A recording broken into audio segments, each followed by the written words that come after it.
discovery.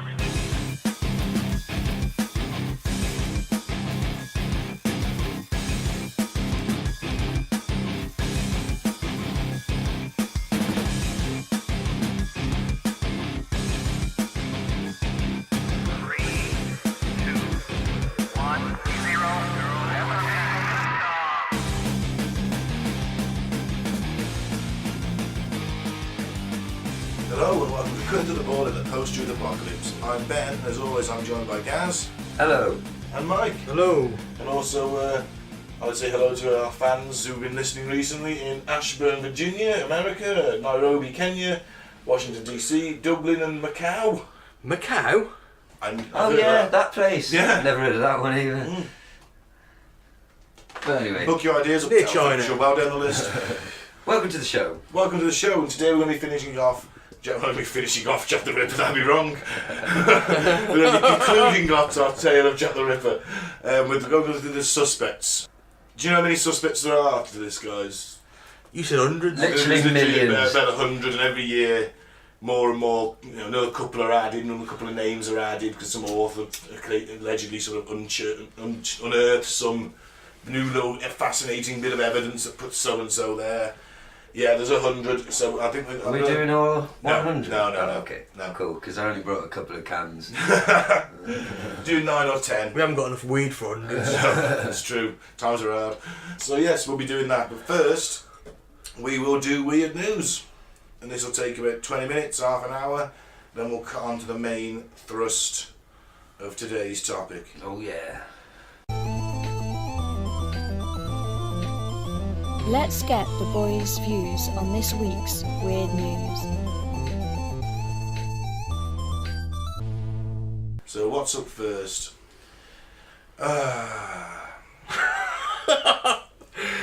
Uri Geller says he will use, and I'm going to put quotation marks in, telepathic powers, end quote, to stop Jeremy Corbyn becoming PM. The worst thing about this is there's an election tomorrow and Corbyn doesn't get in, Uri Geller will claim fucking credit for it. Yeah. It's very undemocratic of him, isn't it? Yeah, it's a bit. You know what I mean? Meddling It's like in the he's affairs got of the superpowers. He's got more than one vote. He's got superpowers. Well, I would like to... Superheroes shouldn't get to vote. No, I also want to point out, why is an Israeli national interfering with British democracy? No, okay, I'll take Another it good back. point. Not all What's it got to do with him? Yeah, what's it going to do with him? superheroes per se can vote if they're registered as humans, but telepathic superheroes definitely shouldn't be allowed anywhere near elections. Yeah, because Professor X... I mean, he could He just literally sit there, put Cerebro on, and tell everyone to vote how he wanted it to happen. Exactly. Vote for him. You want him campaigning for you, don't you? Oh, yeah. Well, I'd rather him than some of the cunts we've got now. Old Professor X. At least he's on a better quality Yeah, you know. till the mutants take over. And if you really piss him off, he'll crush your fucking brain with his mind. Yeah. Like the mutant party's 100% the votes again. Man, unless humans have been hunted down and killed, then it won't go so well. Oh man, I think the muties, the reality of it would be a bit more like, because I've been reading Judge Dredd today, so it's on my mind. Muties aren't treated well in the old Judge Dredd universe. No, they're not. They're not celebrated or looked after. They're sort of hunted down and, well, not hunted down, but they live in townships in the radioactive earth. Anyway, that's a massive, massive tangent. What's this? That's post-Brexit. What about That's This- brilliantly what about. Utter mullet of a man. This fantastical bell end been doing, Ben. Well, celebrity spoon bender. What a Uri name. Geller. I put that in. That's how the article's written. I just made that up because I hate the fucker. That is the only way to describe him, though, isn't it? Spoon bender. Oh fuck it. You know what? It's a cheap trick, isn't it? You basically rub the stem of the spoon between thumb and forefinger. It gets a bit warm. It bends because the metal's malleable. No, Ben, he can bend spoons with his mind. What's more likely to answer? Oh, you have really strong fingers. Yeah, whatever. That's achievable. It's not a superpower. No. Finger man. Be very popular with the ladies, though. But you've been claiming to be psychic for all these years, mate, over a fucking child's magic trick.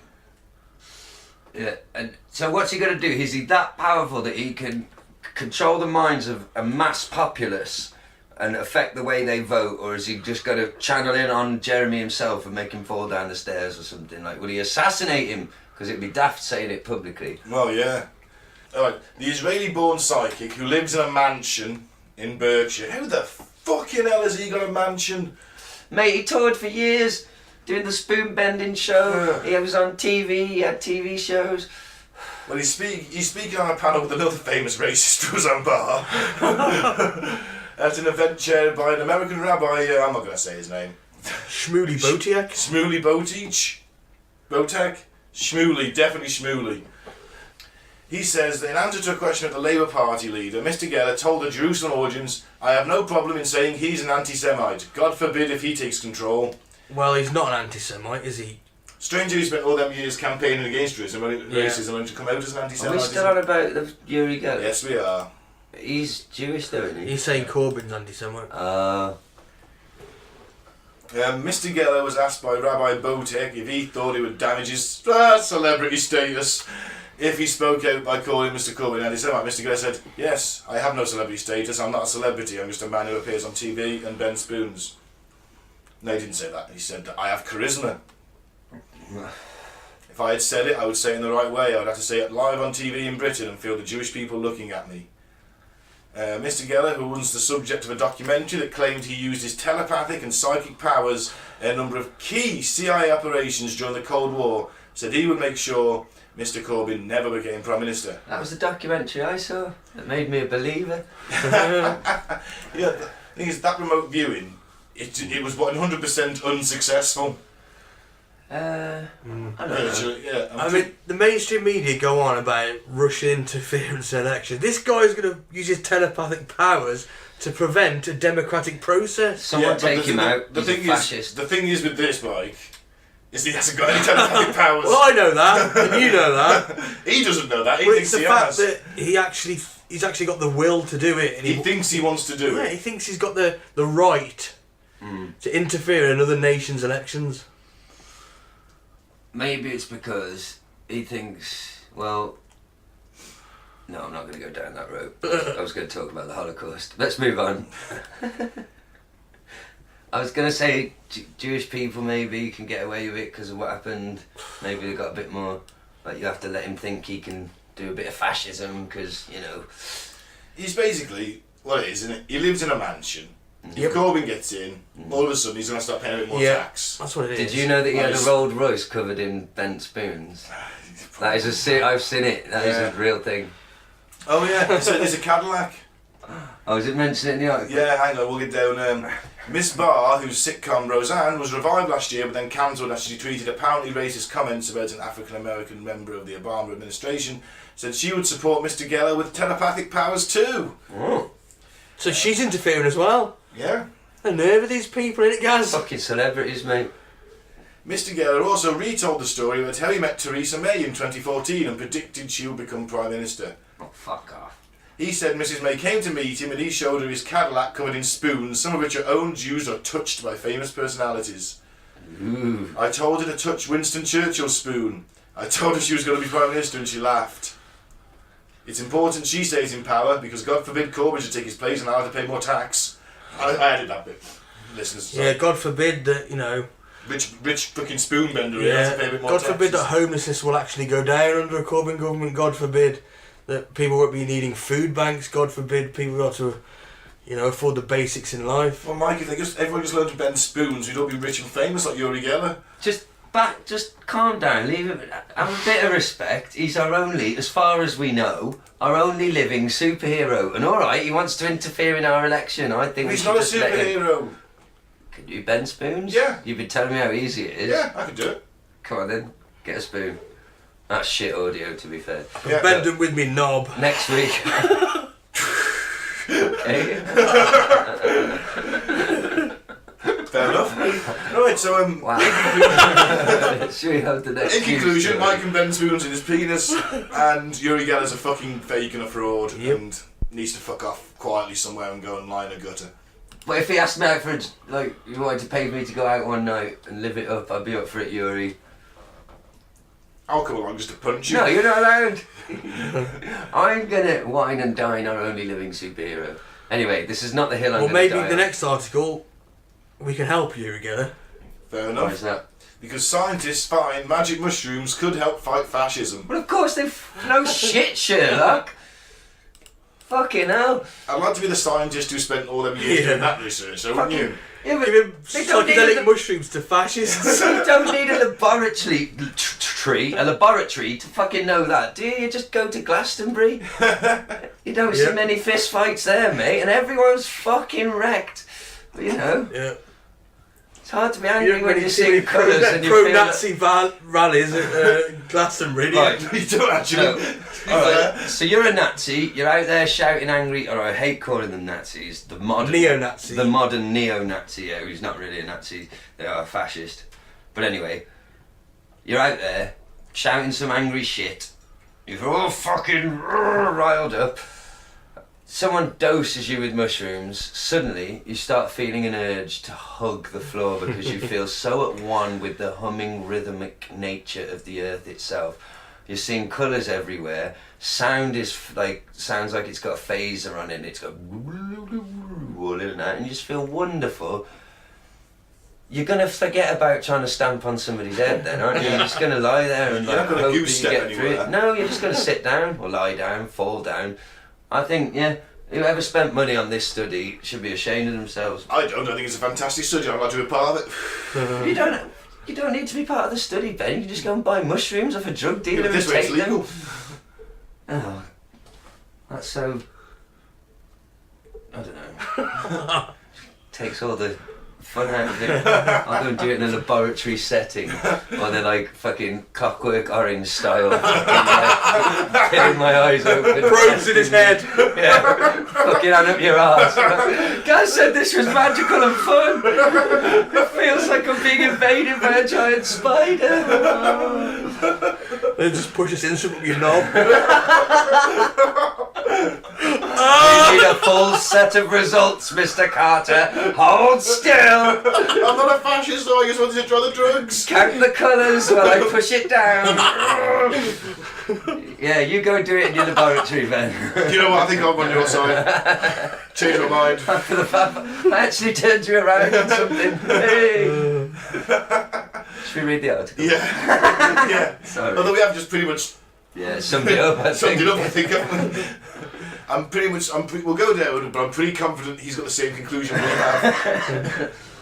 Yeah, they're less likely to embrace authoritarian views and may become more connected with nature. So there we go. Yeah. Yep. Oh, sorry, that's the sound of me closing the curtains. I'm sorry, listener.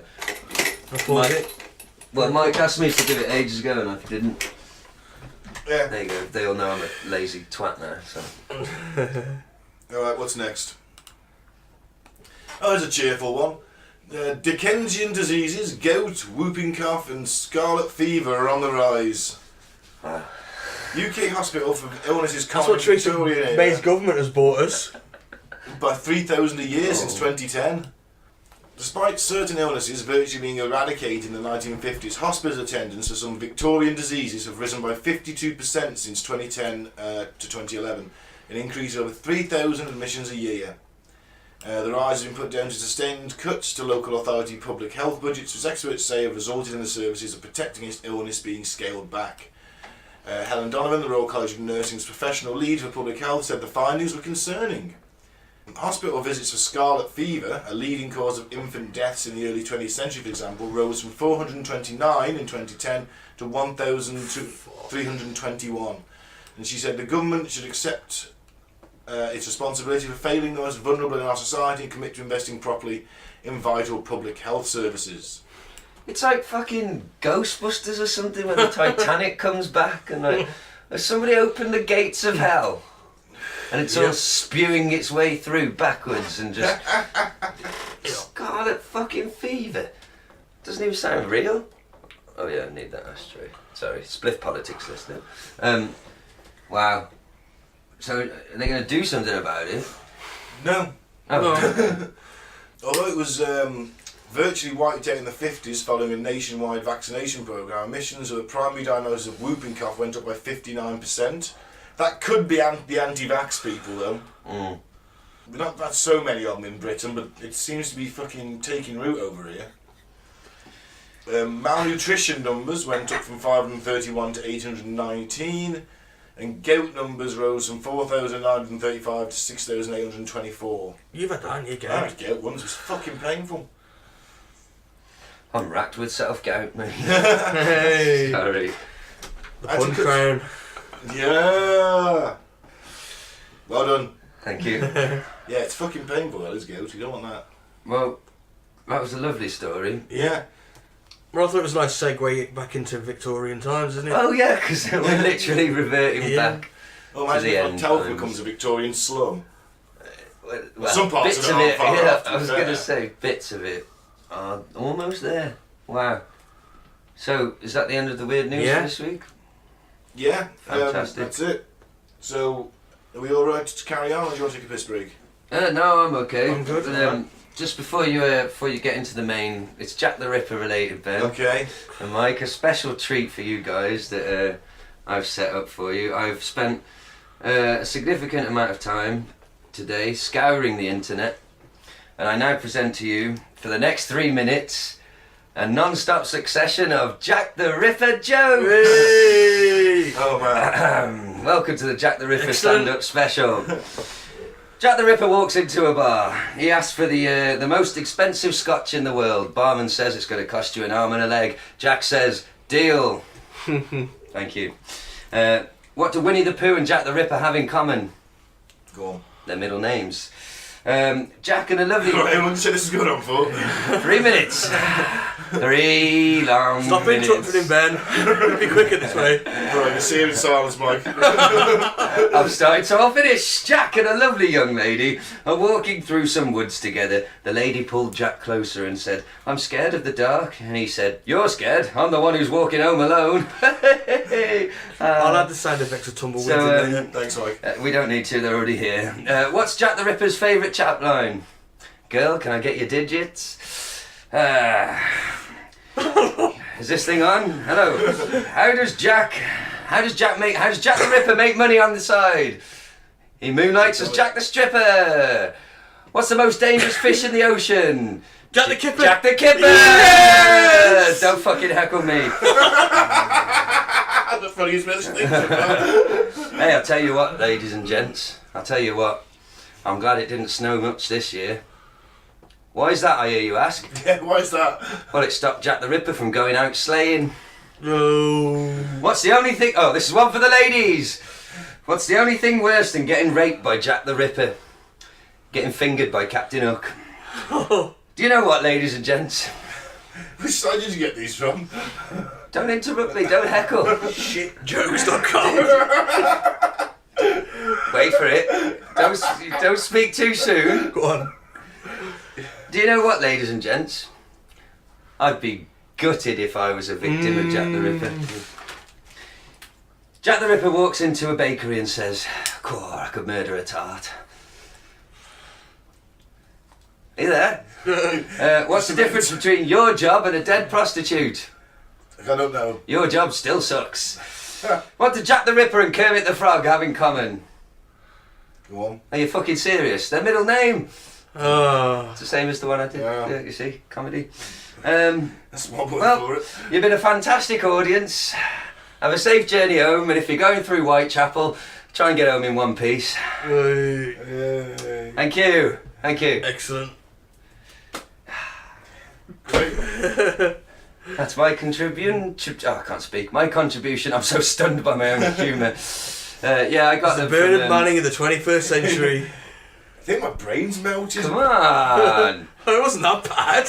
It was. There were some good ones in there. I thought you were going to end on a good one, but it didn't happen.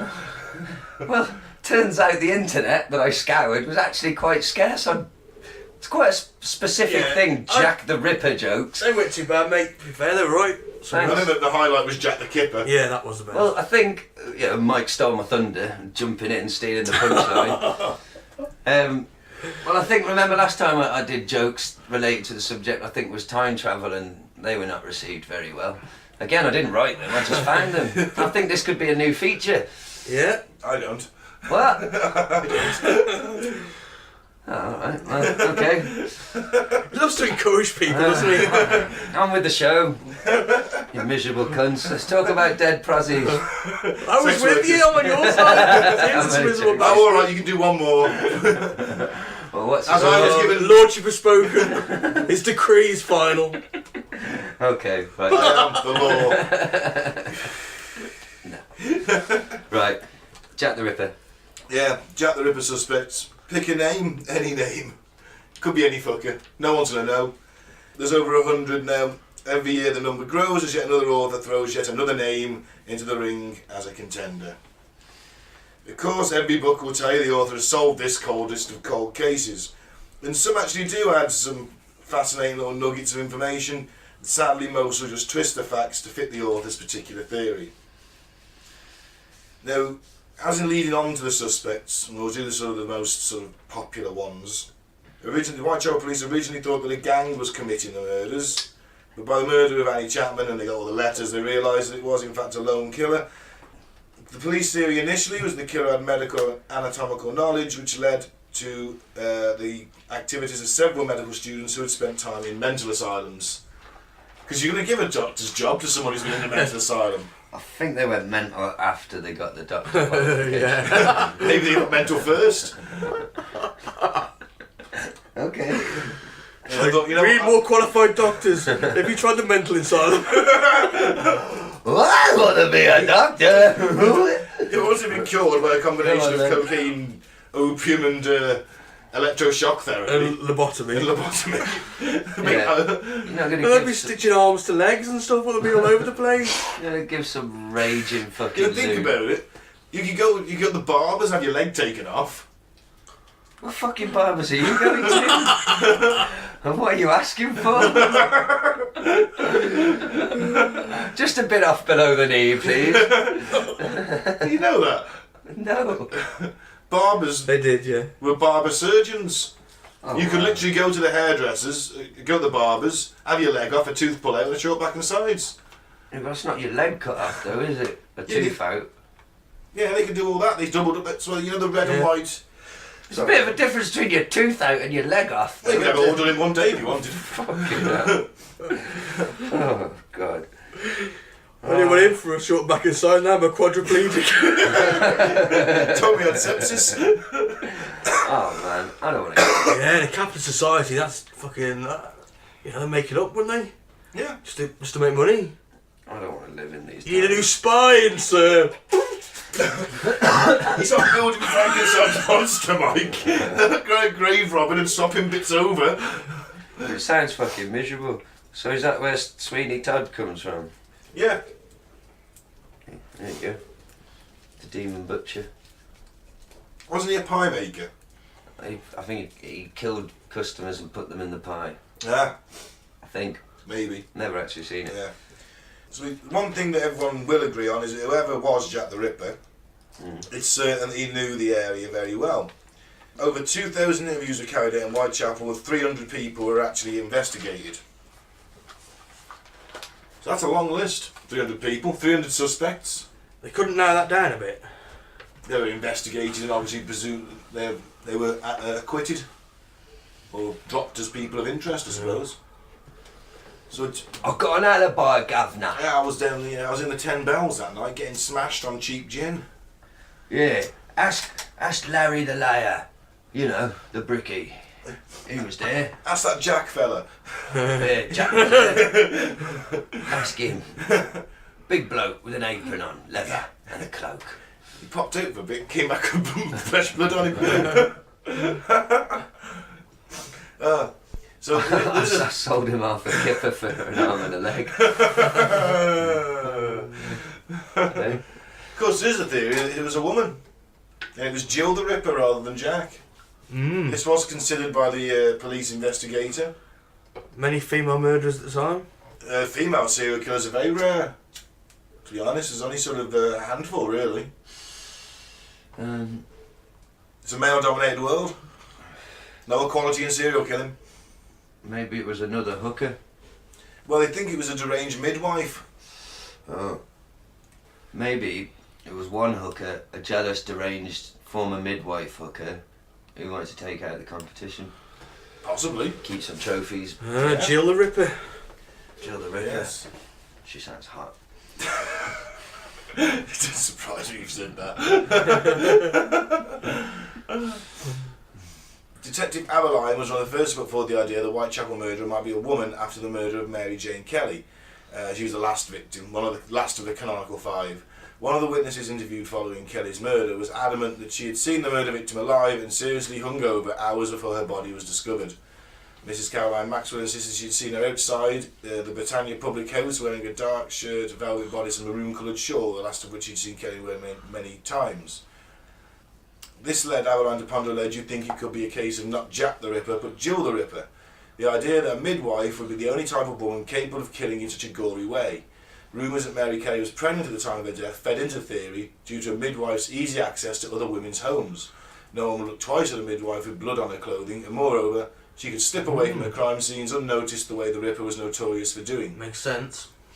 I've got to be honest though, even if I say when I walk to the van later tonight from your flat, and like I see a woman in sort of medical type clothing, but she's still absolutely plastered in gore, and she's like, "Oh, I know it looks horrible, but don't worry, I'm a midwife."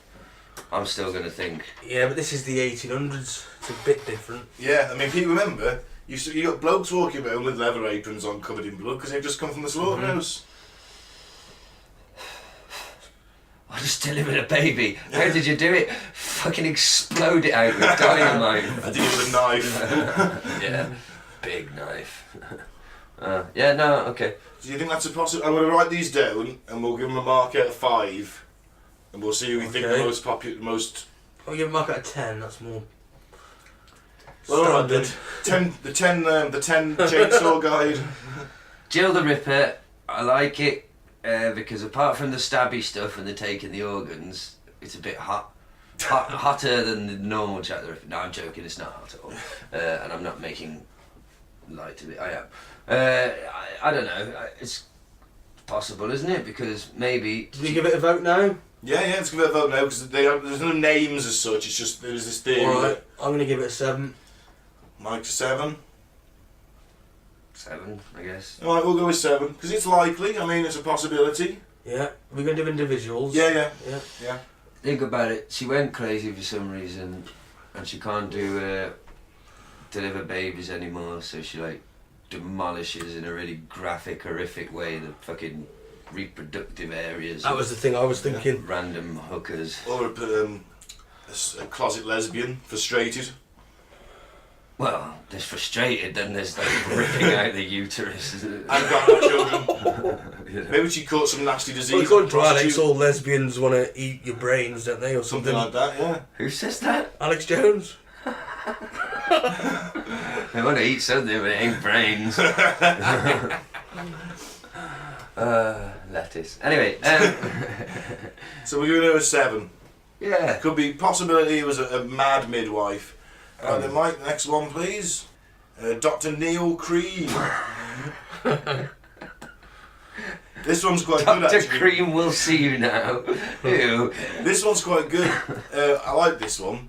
Dr. Neil Thomas Cream was hanged at Newgate Prison on the 15th of November 1892 for poisoning 4 prostitutes in London. Just as he was being hanged, the hangman James Billington claimed he heard him say, "I am Jack," just as the trap fell from beneath his feet. Was he about to confess to being Jack the Ripper? So what do you got previous? He's killed 4 prostitutes. Maybe he was about to say, I am jacking off. yeah. In your faces, you guns. I'm jacking off at you in your general. I jack in your general direction. I am Jack. Ingoff. Yeah, in your general direction, okay. I am jack shit. He was going to say, I'm nothing. Nobody. Well, he's killed 4 prostitutes. Who's to say that it wasn't What made him? What was the date that he was hanged? 15th of November 1892. When did the murder stop? Oh, before that. Well, Last murder was... what made him change his modus operandi? Good point, yeah. That's a good point. From I like- ripping I like people your to thinking, yeah. pieces to That's poisoning. put some doubt in my mind now. You know what Yeah. I mean? It's two Yeah. different sort of psychological minds we're dealing with there, in my humble opinion. It's a possibility, you know, saying that changed the MO, maybe he was still doing it and the poisoning was an added kick for him. Yeah, maybe. Maybe he thought that... Maybe he was doing it under the guise of surgery. Maybe he got tired of the gore. The anatomical knowledge ties in, because he said, Right. the police did say that they thought the killer had anatomical knowledge. I'll give this a 7 as well for me. I'll go 5 for this one. I'll go in the middle and go 6 then. Okay. Everyone happy with the 6? No. No, do I'm individual. joking. Oh, so we're all 7, 7, 7. I'm going 6, 5, 7. Okay, so next one. There's a Jack the Ripper bingo, this. I don't want to play that. Will you go home with your fanny, or won't you? 22, I'm gonna gut you.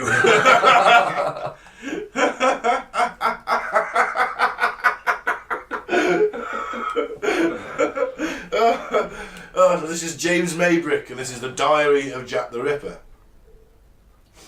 A Liverpudlian cotton merchant, in 1992, Michael Barrett, a former Liverpool scrap metal merchant, produced a journal which he claimed to have been given him by a friend, Tony Devereaux, in a pub the previous year. I'm Jack the Ripper.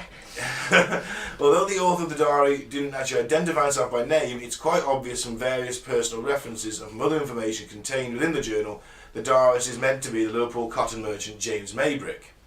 Maybrick died in May 1889, and shortly after his death, his wife Florence was arrested and charged with murdering him by poisoning him with arsenic.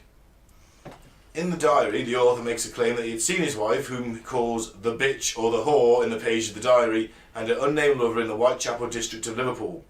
The subsequent rage he experienced following the sighting sent him on a murderous rampage in the Whitechapel district of London, in the course of which he mutilated and killed 5 prostitutes.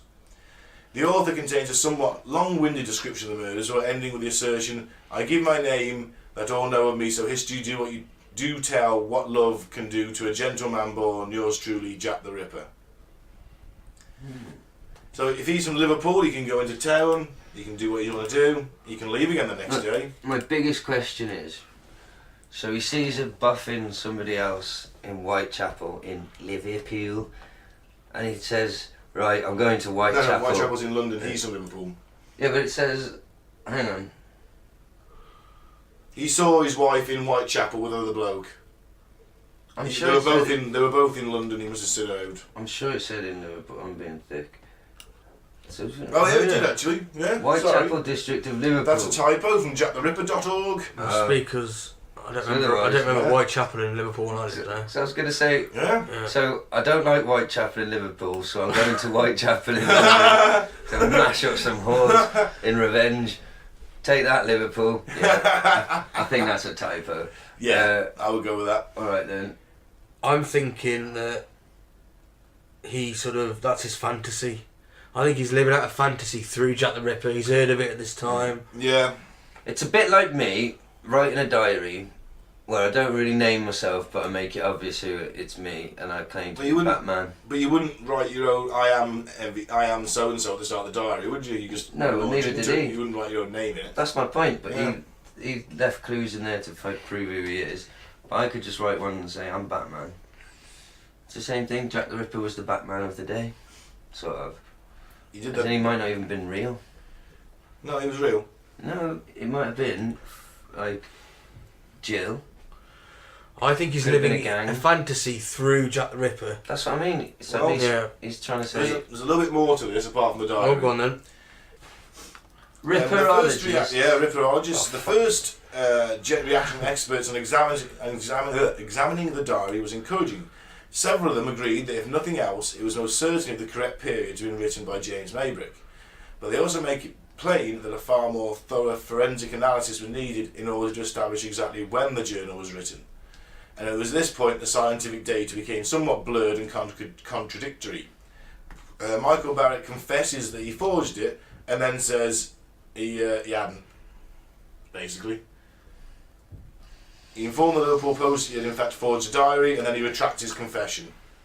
So the details within the diary, do they demonstrate the author did indeed have first-hand knowledge that could only be known to the perpetrator or other Jack the Ripper crimes?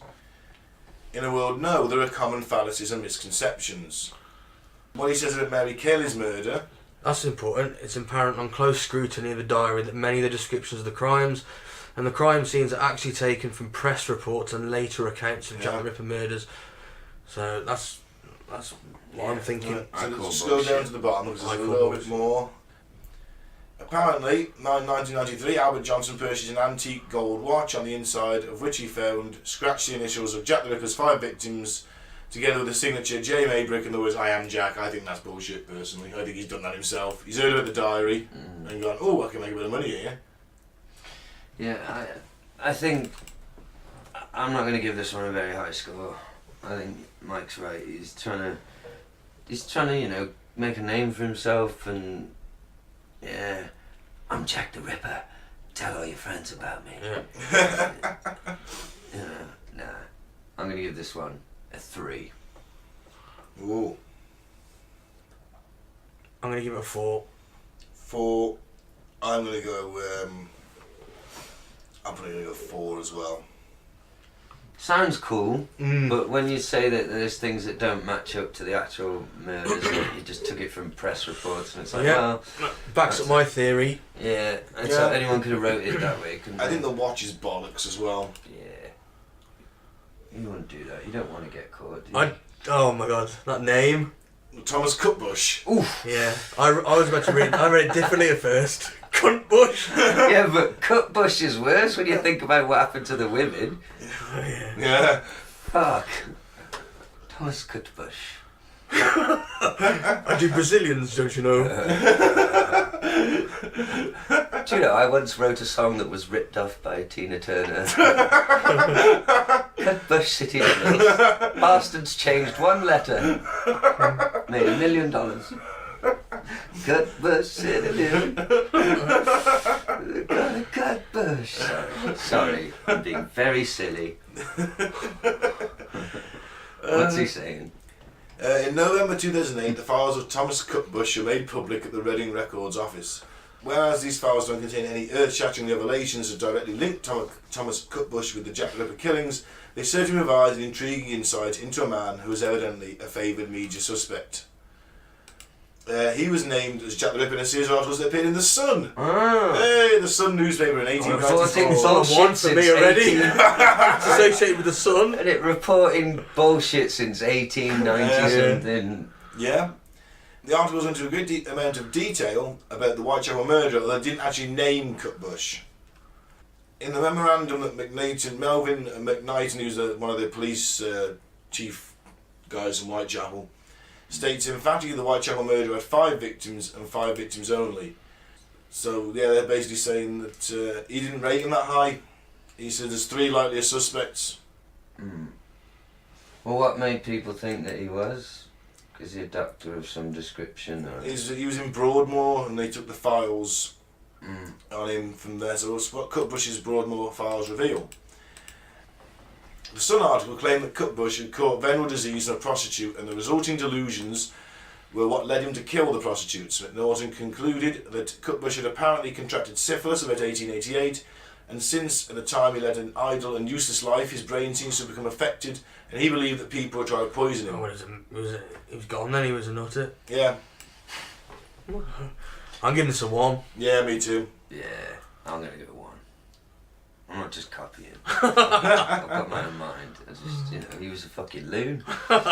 Michael Ostrog. Who is he? Well, he was Jack the Ripper, Gaz. Oh, was he? Well, Alright. I'll be the judge of that. These ripperologists. I just do 2 podcasts and I'm a ripperologist. Did you hear my jokes? Yeah, you ripped apart humour. Oh. Michael Ostrog. According to Melvin McNaughton's memoranda, Michael Ostrog was a Well, he Russian, sounds like an immigrant. I think it was him. he was a Russian doctor and a convict who was subsequently detained in a lunatic asylum as a homicidal maniac. The man's what's that word there? Antecedents. Where are we? They were the worst possible type, or whatever they are. Anyway, whatever they are, they were the worst possible type. And his whereabouts at the time of these murders could never be ascertained. As for the other names that Norton included on his list, Ostrog seems a likely candidate for the mantle of Jack the Ripper. But at the same time, he was a petty thief and con artist, but he wasn't violent.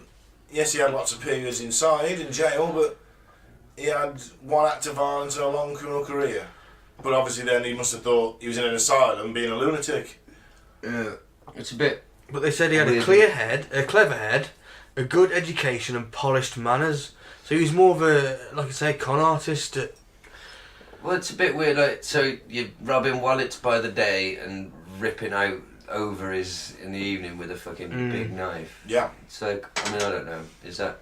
Yeah, that could be after the point of Jack the Ripper, isn't it? He could have been the bloke in the grocery store. It probably wasn't. Yeah. It was somebody who knew what they were doing with a knife and where the things are on the body, and they must have been fucked up for. I mean, then putting as discussed last week, laying the intestines over the shoulders and like turn it into a grotesque little art piece. I mean, that's a level of. It's a level of Hannibal Lecter-esque dickery. Yeah, it's a good way to put it. Yes. It's just an extra. I don't think he was hanging around the grocery store. I don't know. He was a police suspect though, apparently. Yeah. Well, the inspector there thinks that he had it on the list. From his Broadmoor days. Because they were looking for a lunatic with medical knowledge. Yeah. They started looking into all asylum releases that may coincide with the start of the murders. So if you've been in the asylum for 10 years, he only stole a few books and a silver cup. Hang on. Well, £5 worth of stuff. He got 10 years in a lunatic asylum. Was he English? Well, yeah. No, he was Russian. He was a Russian doctor. That's probably why he was in there. My only problem with this is then, if that letter that we discussed last episode is genuine, how good was his English? Well, he's a doctor, so you think he'd be reasonably educated, wouldn't you? Yeah, but they have Russian words for medicine and. Well, yeah, I know, so but you think that he would have learned different languages. If he's going to be a doctor in England, you think he'd want to learn English, or isn't he making any money, is he? I mean, the wealthy were well educated in them days. Yeah, they were. Multilingual, weren't they? And if he's been to university and medical college, he'd have probably learned English. we had some of the best universities in Europe, didn't you? Wouldn't he have? He might have gone to Oxford, Cambridge, or Hull. Wouldn't he have wrote with an accent? The English wasn't great in the Dear Boss letter, was it? It was alright. It wasn't very great, though. He basically did like lols, didn't he? Well, I actually found that really annoying, to be fair. It was. I thought the English. It didn't strike me as. What is the word? Big knife. Did we consider that the letter could have been a fake? It could be a fake. No one really knows. It's just the more sort of convincing one. So fuck the letter. It was a crazy Russian doctor who wasn't crazy at first, but then they put him in an asylum and he got fucked with by crazy men. Dark times. Think about it, a Victorian asylum. Ooh. Can you think of anything darker? Yeah. Well, I can, but not much. He disappeared for a few years, but then was apprehended on the 17th of April 1891. Certified insane, he was sent to Banstead Lunatic Asylum, where it was reported that he was suicidal but not dangerous to others. So even then, he's not dangerous to others. Yeah, but there's no hookers in there. Yeah. Maybe it's just prostitutes. Maybe it's just sex workers that really fry his noodle. Yeah, but now he knows he's in there. He might morph into something else, mightn't it? Well, he's got regular electroshock treatment. That'll cure him. I'm giving this one a 6, I think. I'm going to go There's 5. more info to come, isn't there? But I'm still going a 6. I think, like you said, medical person who's a lunatic, and they can't pinpoint his whereabouts at the times of the murders. No, there is a theory that he was actually in the lunatic wing of a French prison. Oh. But that's... He gets about, doesn't he? It was easy to travel back then, though, Gaz. There's no passports, no borders. You just got on a ship and went. Maybe he fucked off to the French asylum after he smashed up the fucking girls. Yeah, but the thing is, it's like one side says one thing, one side says another. If he's a person of interest by the detective at the time, he must have been in the country. Well, I think he's a person of interest, so you got to give him a 5, I think, at least, if he was on the police's radar for a bit, and the medical thing. That's my opinion. Yeah, I'm going to go 5. Yeah, I'm going to go 4 for this one. I'm not a big fan. Alright, that's the next one. George Chapman, poisoner and wife murderer. Again with the poison. This was Inspector Aberline's favoured suspect, apparently. His natural name was Severin Klozowski, qualified as a junior surgeon in Poland in 1887. Later that year, or early the next, he came to London and found work as an assistant hairdresser. Do you think he's a bit of a racist, this Inspector Aveline? Well, All his favourite suspects, immigrants. well, there was a lot of immigrants in Whitechapel as well, remember? Yeah. You know what they're like, Mike. Police inspectors, I mean, not immigrants, of course. They moved to America in 1891, where he established himself as a barber. So that's just after the Ripper murders. They moved to America. That'd be good, wouldn't it? I am qualified surgeon. Here's some scissors, cut that fucking hair. Oh. They were barber surgeons, we said, weren't they? They did it. They Did chopped it legs all? off and everything. You did say that. Was that before the show? Hmm? I don't think so. No, I think it was on air. Oh, okay. Fucking hell, stoned. Right. Basically, he was killing his wives off. Okay. Poison again. Yeah. So, like I said with the other poison guy, I think it's a bit of a... But, okay. Just because you have... I think this one's more the medical knowledge, and he fits a profile the police are trying to Just because you have ascertain. one MO doesn't mean that you couldn't have other MOs, though, does it? He was, necessarily? But it's always pushing that next level, isn't it? If you're starting off as extreme as the Ripper was, you're going to want more extreme. I mean, we end up with that with Mary Kelly, who was just in pieces. Or He maybe... wouldn't go back to poison. You probably wouldn't go back to No. poison unless you're Or- sentimental for the old days. But with your wife, though, you're not going to cut her to bits and leave her entrails everywhere and then like call the police and go, oh, look, I don't know, I think she fell. But you could poison her, Yeah. you know. I don't know. When he died, anyway, he was murdered, executed, 7th of April 1903, found Good. guilty of murder. I'm going to give this guy a 3. Yeah, fuck him. I'll give him 2. I'm going to give him a 3 as well. Yeah, I think the MOs, Mike, I think you got a point. So, English painter Walter Sickett may have been Jack the Ripper. This one's quite likely, actually. He's a very strong contender. Mm-hmm. Yeah, created in 1907 by Walter Sickett, Jack the Ripper's Bedroom is a painting that hangs in England's Manchester Art Gallery. From the perspective of an open doorway, the painting, shrouded in shadows, depicts a dark room with indistinct furniture barely made out through filtered window light. An English painter and founder of the Camden Town Group, a group of post-impressionist artists, Sickett was considered an important influence on avant-garde art and made a name for himself in Victorian London. He was an eccentric man and his work was often mysterious and ghoulish. At the time, his personality and eerie paintings simply defined the cutting-edge artist he was. But decades later, a deeper look at Sickett gave rise to the possibility of another identity. The person whose bedroom Sickett painting all those years ago was Jack the Ripper. He was painting his own room. Yeah, but it was sick. Born in 1860 in Munich, he moved with his family to England in 1868. Another immigrant? Yeah. Before starting, he studied at the University College School in London. Yes. Well, the thing is, Whitechapel, London, remember, is the centre of the world at this point. Well, Yeah. I think this is just further evidence that a strong Brexit, no deal, is exactly what this country needs. What, to stop potential Jack the Rippers? Yeah, that's my campaign point. I'm joking. Let's all stay together. So in 1882, Sickett moved to London and became the apprentice and assistant to James Abbott McNeill Whistler, an artist Sickett greatly admired. While working under Whistler, Sickett began creating more work that portrayed the seedy, unglamorous nature of everyday life in the dark corners of London. Through the late 1890s, Sickett continued to paint scenes of London's working class. Later on, these grittier pieces served as a jumping-off point for people to link Sickett to Jack the Ripper. It wasn't a secret he was fascinated with the Ripper murders. When he moved to Camden Town in the early 1900s, he painted Jack the Ripper's bedroom after his landlady told him the Ripper was the previous tenant of the room he was staying in, or where he stayed previously. If he was the Ripper, would he be that obsessed with painting himself and that? I think he's... What? I don't get what the painting is. It's Is just that his cloak? Yeah. I don't know. We're looking at the picture now. Yeah. Sorry, we all went quiet because we were looking at it. It's I would say a dark figure. Yeah. At the end of a hallway, in front of a window. Is it a hallway? Four-poster bed? Oh, Window yeah, to standing me, I in think. front of a four-poster Oh, bed. Yeah. Could be. Maybe. It's not very It's all clear. about a dark and grainy and impressionist. I think there's a really lot of reading into that. Maybe, once again, sorry to bring Batman into it, but I could do a painting of what I perceive to be Batman's bedroom. Doesn't make me Batman. No. Can you fault my logic? I can't. No, you cannot. Boom. Have that, ripperologist. Drop a logic bomb. Yeah. The first time Sickert was mentioned in relation to Jack the Ripper was decades after his death in the 1970s, when the royal conspiracy theory emerged. The radical theory suggested the Whitechapel murderer was a member of the royal family. Ooh. In this theory, Sickert isn't the murderer himself, but an accomplice to the crimes.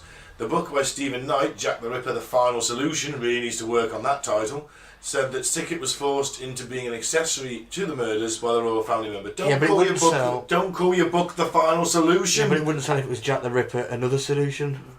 Well, that's Your true. Final Solution's got a bit of a... Oh, it has, yeah. I didn't think about that. Yeah, bit of a tang to it, hasn't it? Yeah, oops. Yeah, you're right, I didn't think about that. Yeah. Not good.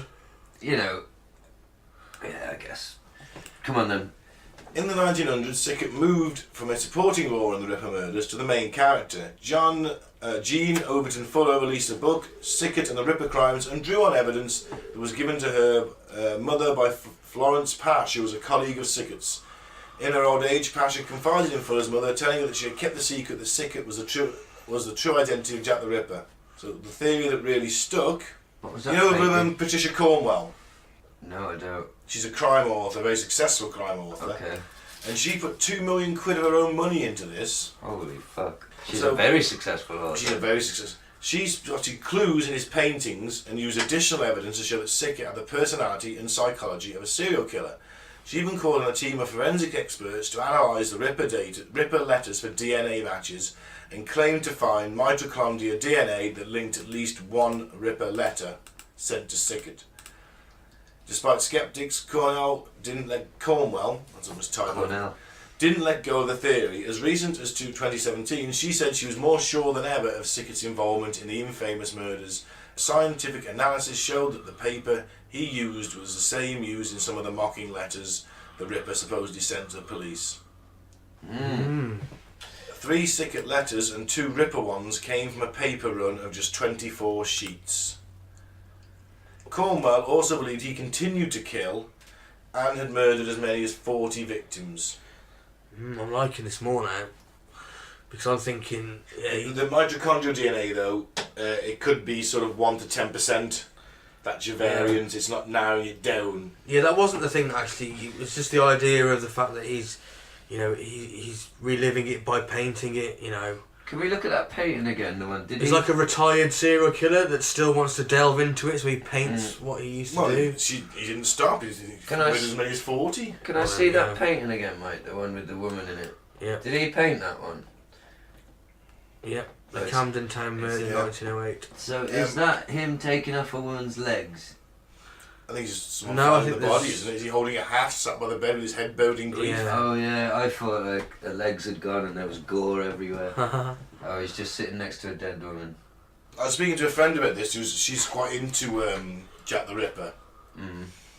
And I asked her if she thought, she's looked into more of it than I have in the 2 weeks we've had. She's an interest in years. Is she a ripperologist though, Ben? I don't know whether she would call herself one, but Fair play. What'd she say? she thinks it's Sickert. She goes with Sickert, and she's done a lot more research into this than me.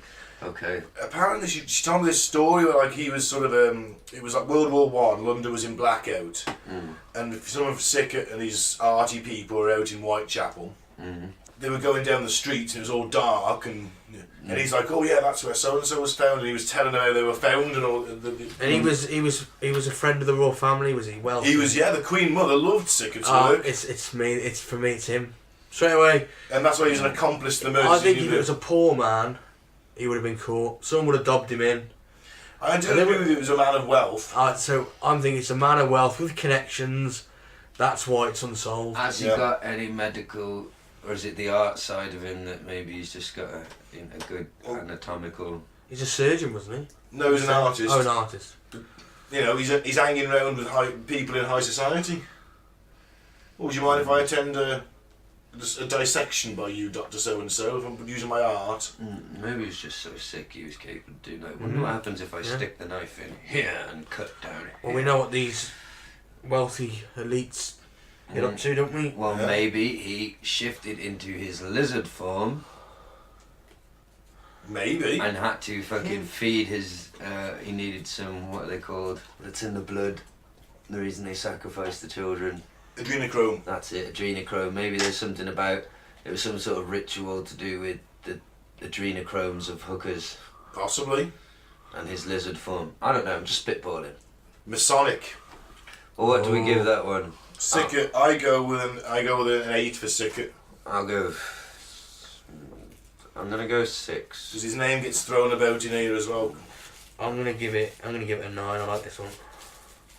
We're going 6, guys. Yeah, I'm gonna go 6. You're going 9, Mike. I like it, but I don't want it. I've got to remember what I gave previous ones. You see, and mark accordingly.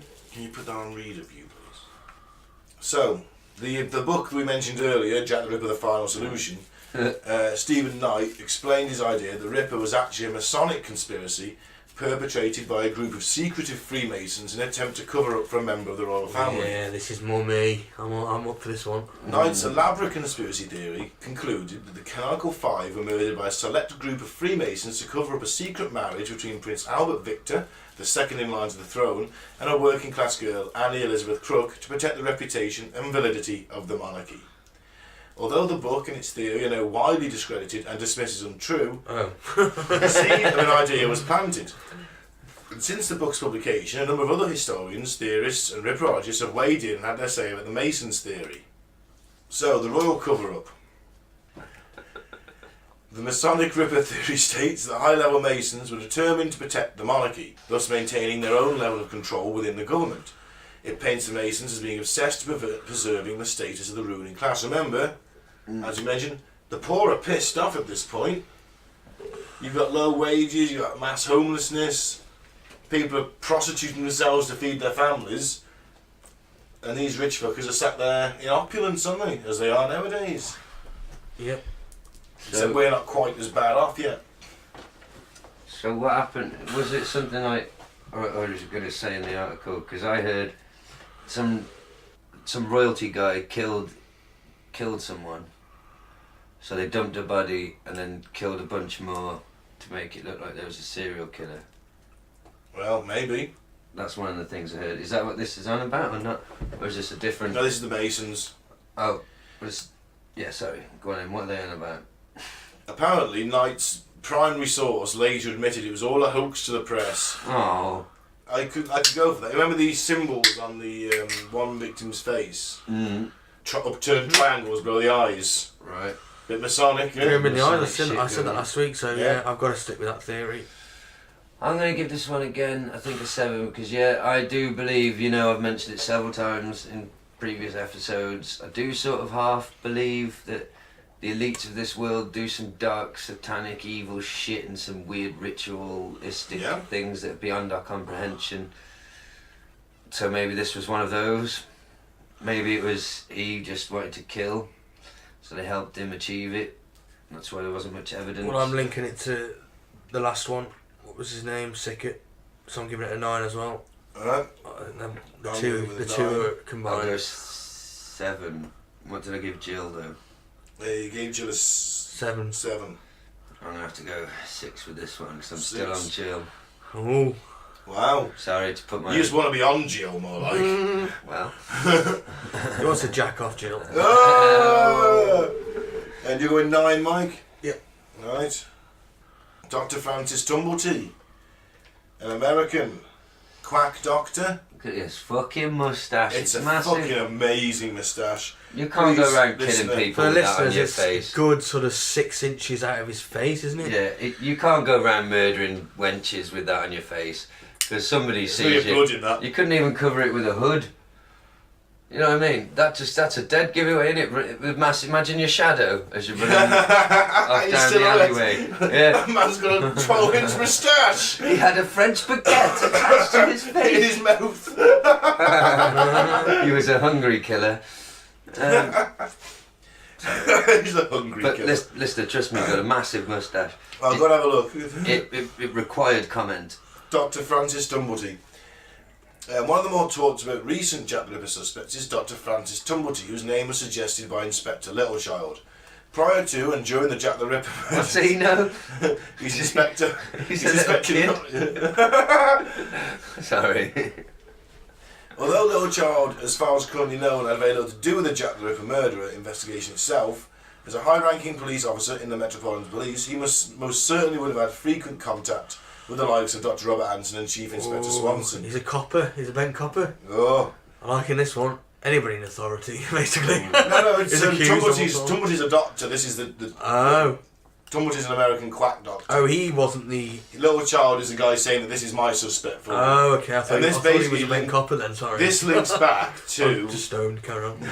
Do you remember last week when I told you that American doctor had gone round to the London medical colleges offering 20 quid for preserved uteruses? Oh, yeah.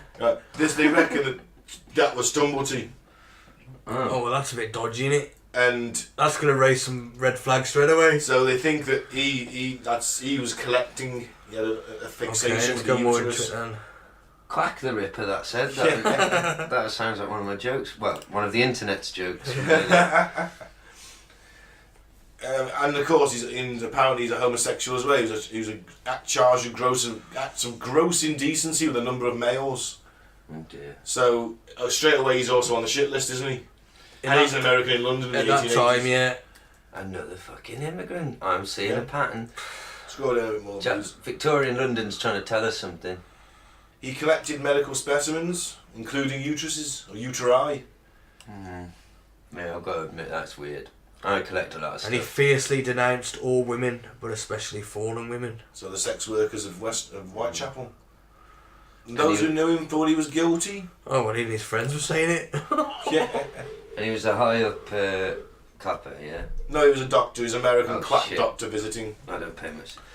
Quack the Ripper. Pat the Ripper. Quack the Ripper. Quack the Ripper. Oh, that I get it. Yeah, it's quack doctor. I get it now. I'm with you. I've caught up again. Full disclosure, I'm highly, highly intoxicated. This is one of the downfalls of us recording this when we're stoned, because we do get lost sometimes, but we catch up eventually. I drag us back. Okay.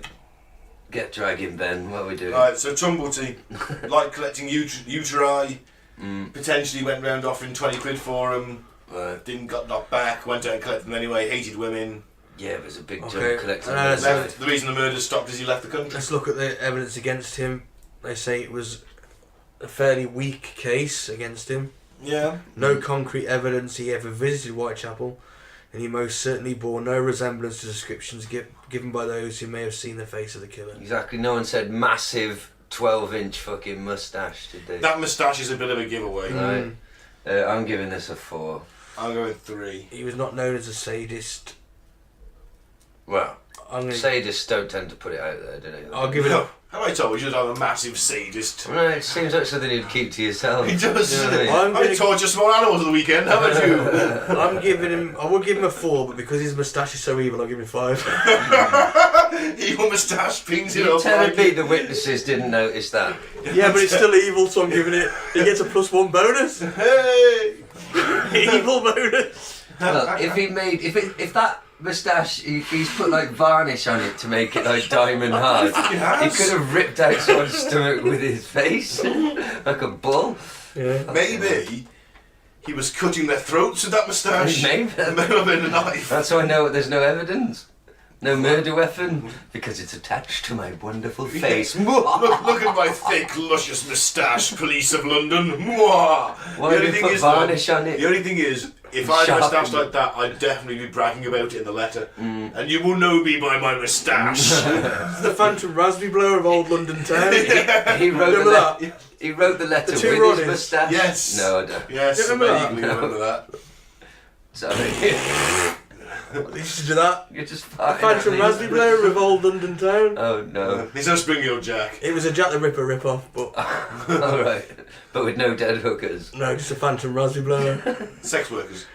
And he used to go into like, I don't know, House of Parliament or something. Well, not House of Parliament, but you know, where there's MPs. You couldn't do that nowadays, you get gunned down with the footsteps. Anyone It knows... was a show, it was a show. Anybody Phantom sort of Raspberry in society, and he just Phantom Raspberry Blower. Well, Okay. Excellent. Fantastic. Look it up on YouTube, everybody. Yeah. Next one. You know I'll be looking for it when I get home later.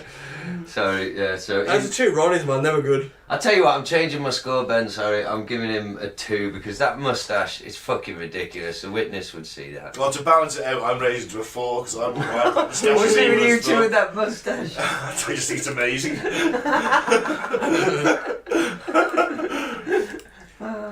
Can we go have a piss break? Yep. I guess. Thank you. It's better than pissing yourself.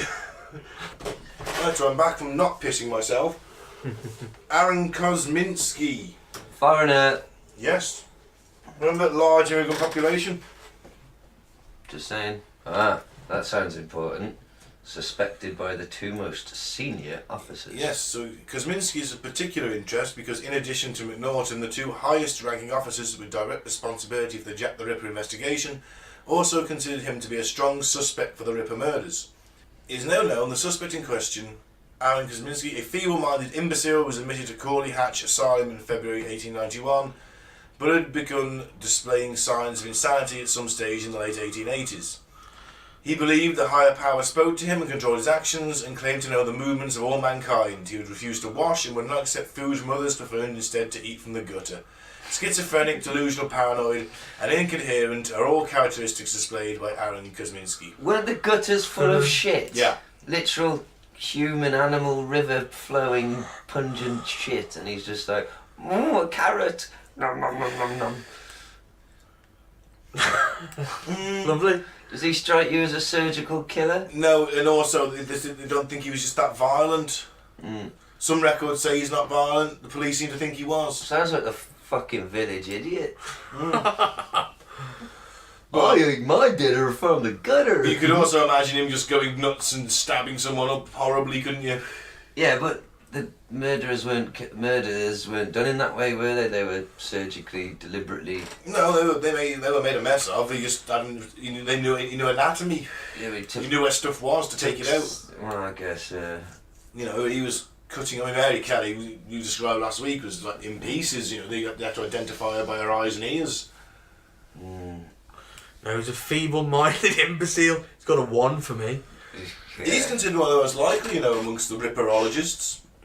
Blame it on the fucking dribbling fucking wacko in the corner. I will go a 6. I think the police are looking at him. Yeah, I'm gonna go low on this one as well, just because it says he ate his fucking food out the gutter. The gutters were full of shit. What does that tell you? And he was feeble. Feeble-minded. Well, what are you going for then? He's a fucking Fruit Loop, so I'm giving him a 2. 2. I went 1. I think he's the equivalent of that mad person on the bus that everyone avoids, who just got violent. What, that smells a bit like piss? Yeah, that's the one. And rocks back and forward. This is the last one, is it? Yeah, Montague John Druitt. Montague. I love that name, Montague. Is he foreign? No. Oh. He was the favoured suspect of It was him. Melvin McNaughton. Druitt also worked as a barrister and supplemented his income at the bar by working as an assistant schoolmaster at a boarding school in Blackheath, South East London, that was run by Mr. George Valentine. In his memorandum, McNaughton has 3 suspects who he claims are far more likely than Thomas Cutbush to be Jack the Ripper. Top of that list is a Mr. M.J. Druitt. He's a doctor, about 41 years of age, he's been described by McNaughton, and a fairly good family, who disappeared at the time of Miller's Court murder, and whose body was found floating in the Thames on the 31st of December. The Miller's Court murder was the last Ripper victim. On the 31st of December, i.e. 7 weeks after the said murder. The body was said to have been in the water for a month or more. From private information, I have little doubt that his own family suspected this man of being the Whitechapel murderer, and it was alleged that he was sexually insane. Ooh, sexually insane? I'm a goddamn sexual tyrannosaur. And I'm insane. And I'm insane to boot! Woo! Bibble. So his family thought he was the Ripper.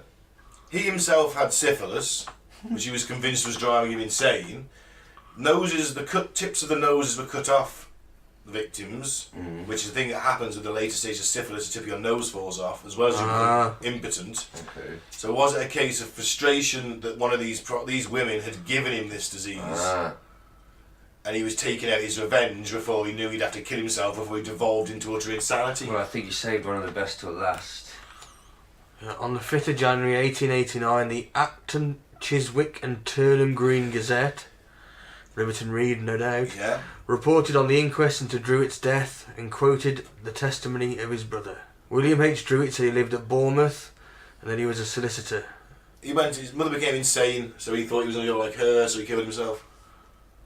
That's what his brother said. The jury at the inquest of his death duly returned a verdict of suicide by drowning whilst of his unsound mind. What a way to go. Syphilis-ridden. Self-drowning. Yeah. My friend who was speaking to about the suspects last night said that it probably wasn't him because he was apparently a known homosexual. Wow. Doesn't mean he Yeah, can't. he could hate women. Yeah, well maybe. How do we know they were necessarily raped when they're, how do I put this? I don't. Well, there was no evidence of that. That's what I mean, so it could have been a gay guy. There was no sexual motive, it was just... But if he was full of syphilis, he would be able to get it up anyway. Well, there you go. But it could still be him. I'm gonna give... I give this one a 5. I'm still hung up on Jill. He was the favourite suspect of the investigator. Yeah. Wow. I'm going 7 with him. Why didn't they get him? Because he killed himself before they could. Ah, that does put... And also he did it not long after the last murder, so the murder stopped. But he was 10 years older than what they suspected, is that? But they could have been wrong Yeah. on what they suspected. Because they are, they're not infallible, they're the law. He comes from a family of doctors, so he'd have some kind of knowledge of anatomy. Yeah, it's interesting. Yeah, well, I'm going with my 5 for this chappie. 5, continuing with 5. I'm going to go 7. Is he the last one? Yeah. Well, putting With it... the raw connection with the... I'm going to the 7. Masons. 7. Yeah. So the winner, by the sort of highest scores really, Yeah. is the Masons. It's Masonic, so that links in Walter Sickert, who was also the second highest. So group consensus, we're going for Walter Sickert and the Masons. Yeah. There we go, we've solved it. done it. I got screwed over, I think it's Jill. Jill was close, she's the third, technically. Close isn't good enough. Yeah. But anyway, yeah, okay, so... But remember, this is the coldest of cold cases. Yeah. No one's ever going to figure out who it is. Cold as, Patricia, cold as a dead sex worker's tit. Sorry. That'd be. Just trying to inject a little humour. Don't worry, that happy story to end on. Oh, lovely.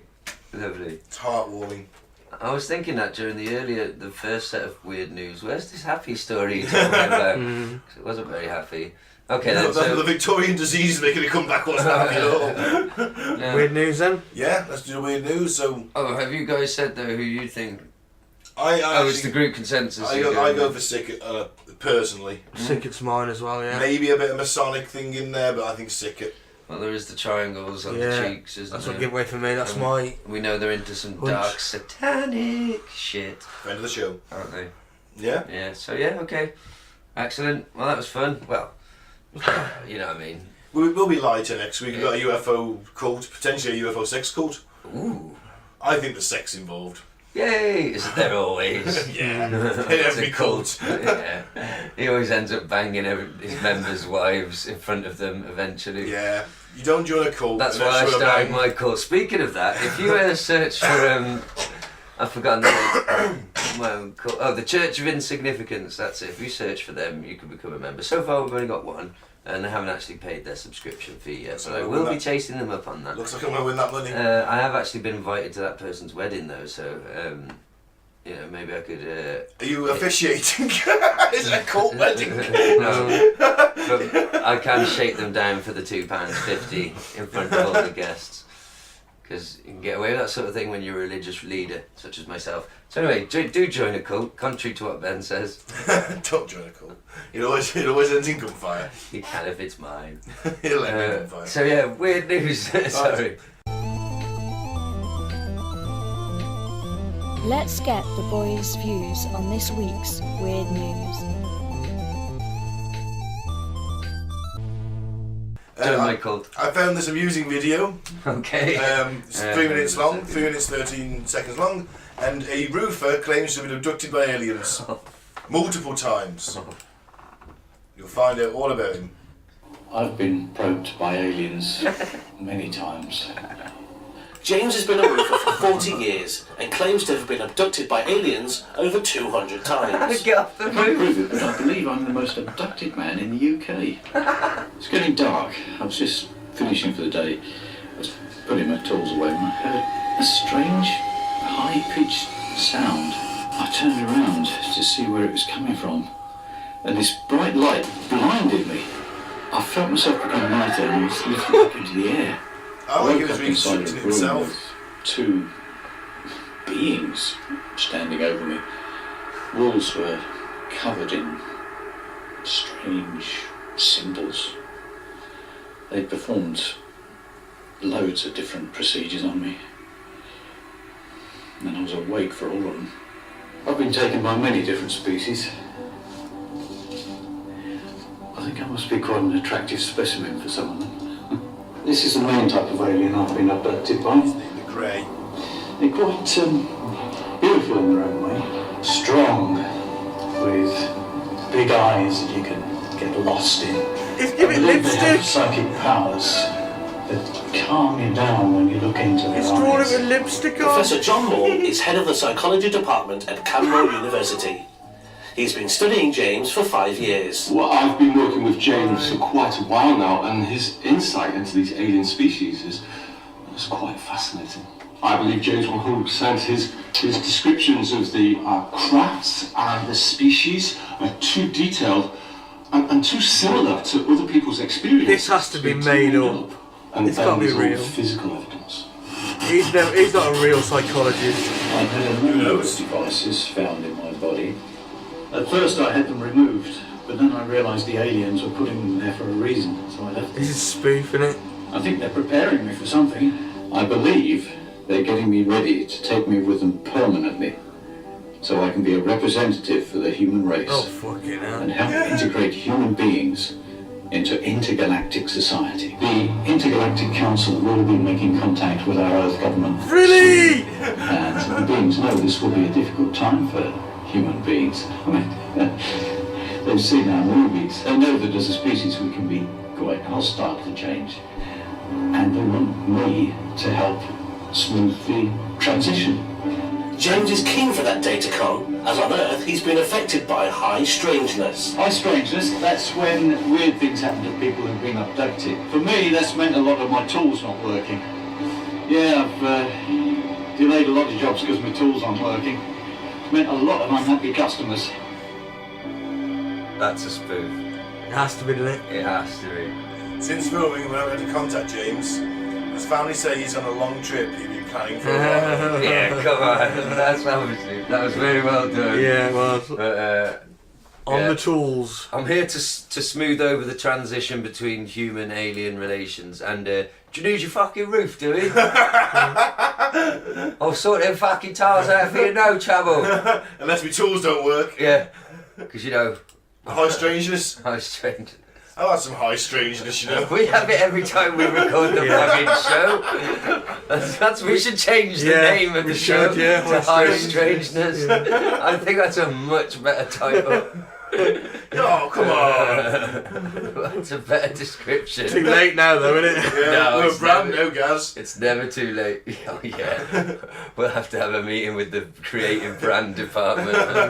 Oh no, it's going to confuse the shareholders. We'd have to change the logo as well, wouldn't we? Oh yeah, I guess that's I like the more logo. that it's worth. Never mind. I do think we should change the name. But anyway, I'm strangely high. What's next? Oh no, what have you guys got any comment on? I'm behind him. Well, yeah. Is this next? Yeah. German doctor who killed lover by sprinkling cocaine on penis jailed for 9 years. I mean, how much coke did he put in his knob? I suppose you just don't want coke in your fanny. It's not. But then we put it up our noses, so I could have gone in the mouth, couldn't it? If it was a There's one in the blowjob. mouth, yeah. She's sucking him off. Well, I mean, how You much put it on to there, kill sprinkled cocaine on his penis before she performed oral sex on him. Oh. Dr. Andreas David Niederbickler, 43, was found guilty of grievous bodily harm which led to the death of a 38-year-old woman. I'm not laughing at that she's dead. It's just there must have been some strong ass coke, and I'd have thought. Sorry to go into too much detail, but there would have to be a lot of cocaine on his penis to kill her. So she must have noticed it and known she was. Well, doing apparently he was sentenced to 9 years in prison for multiple severe rape and GBH, resulting in death. Oh, he raped her with the coke on his penis then. I don't know, but she was unaware he'd laced his genitals with a Class A drug. I think she was his girlfriend. She should have seen it. She should have noticed it. Maybe she thought she was being sexy, maybe she didn't think anything would happen. Oh, He's a doctor. Eat that massive line of coke off your willy. No, trust me, I'm a doctor. Eat that line of coke off my penis. Yeah, I guess. Okay. You'll be fine, trust me. Sorry, I'm just in lawyer mode. You know me. Dissecting the things and coming up with the logic and thing. He's definitely had some work done, though, hasn't Oh, what?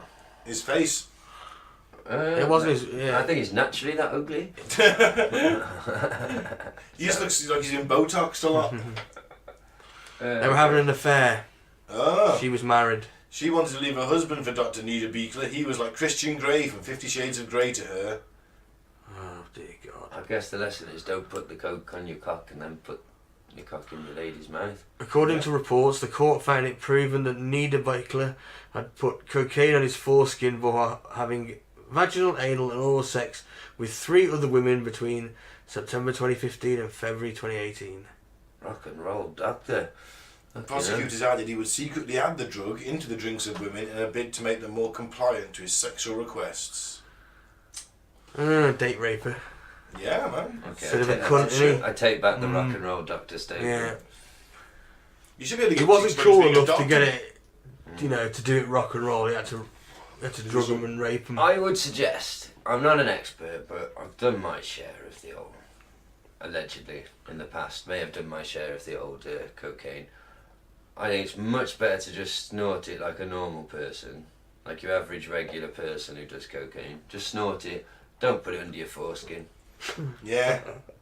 I mean, A, that sounds uncomfortable, dangerous, and it kills your partner, evidently. Yeah. So, I for one stand for the cocaine up the nose campaign. Well, it's good to know. There you go. Well, keep it away Don't from be your a dick. foreskin. Yeah, and obviously don't rape. Speaking of foreskin, I could really do with a piss break. Fair enough. So let's end weird news with some happy news. The world's not all gone to shit, there's still humanity. A Devon farmer felt sad while driving his lambs to slaughter, so he gave them a sanctuary and they became a vegetarian. Oh, brilliant. Fair play. Ah, that is a nice story. Yeah. Sivlingam Vasant Kumar, 60, was travelling to the slaughterhouse where he was due to make 10k from the animals being turned into meat. Oh, this is a good story. He was driving them to the abattoir and drove the flock to an animal sanctuary instead. The farmer, known as Kumar, says he was overcome with emotion and had a change of heart on the way. He said the process had always been a challenge for him and it broke his heart to see the animals cowering in the back of his trailer. Instead, he drove the 200 miles from Colmworthy in Devon to Goodhart Animal Sanctuaries near Kidderminster, Worcestershire, to find them a happy home. He's been a farmer for 47 years after starting on his parents' dairy farm in Sri Lanka. Well, a Sri Lankan farmer ends up in the UK. Wow. In Devon, fair play to him. Well, that is a lovely, heartwarming tale. Yeah, he says the last trip changed his whole outlook and he's now turned, for some reason the veggie is in capitals. He said the main reason because I didn't like them being killed. It was a very emotional time. I would have to watch all the animals I raised be lined up for slaughter. I've always taken my animals to slaughter and killed the pork myself. I'm not ignorant to how farming works, but it's always made me stressed. It would stress the animals out too. They knew their fate. They would try to hide in the back of the trailer and wouldn't want to come out. I'd have to push them out. It was very stressful for me and the animals. Kumar said there was nothing unique about this batch to help spare them, but it was a decision built over many trips. That's nice. Yeah. I became a veggie for a year. I was for quite a few years actually, but because I was with a girl. I'm more aware now of how much meat I eat. Yeah. I tried doing it permanently, but I did it for a year, and I thought, well, I've made an effort, and I do have days now where I don't have meat. Yeah, we have meat-free meals a couple of times a month. I don't. But, I eat meat every day. I pray for your colon. No, I'm joking. I had a nice joint of beef today. I have meat every. Well, no, like I said, more. Yeah, I got lamb day, today, but you know, I'm just more aware of how much meat I'm eating than I used to be. Yeah, I like meat. You know. Well, I've completely forgotten what I was going to say. Oh yeah. No, I haven't. I've forgotten it. Sorry. Well, either way, he's given up Yeah. 10,000 quid and donated the animals to a sanctuary. Oh, well, that's nice. Yeah. I hope they can live a life of not being interfered with in any way. Well, That's in Worcestershire, not Wales, mate. that makes a change from the usual death, misery, murder, robots taking over, or fucking mad bastards who think they're married to pirate ghosts. We'll try and get one good news story at least a week if we can. Oh, you no, don't that's need two. pushing. Ben might start feeling weird. Yeah. I think that's pretty pushing, to be fair, finding two happy What's news articles in a this week. happy, warm feeling I have What's this- inside? There's one between us. What's you know, this just- tingle? What's this glow? Yeah. It's not the usual drunk glow. Okay, so was that the news? Yeah. That's the news. The stories that matter, listener. Wow. Yeah. So, Time for some more insanity. Here we go. Never go full Alex. Favourite game show. in this flat. Were you trying to get crazy with this, eh? Don't you know I'm loco?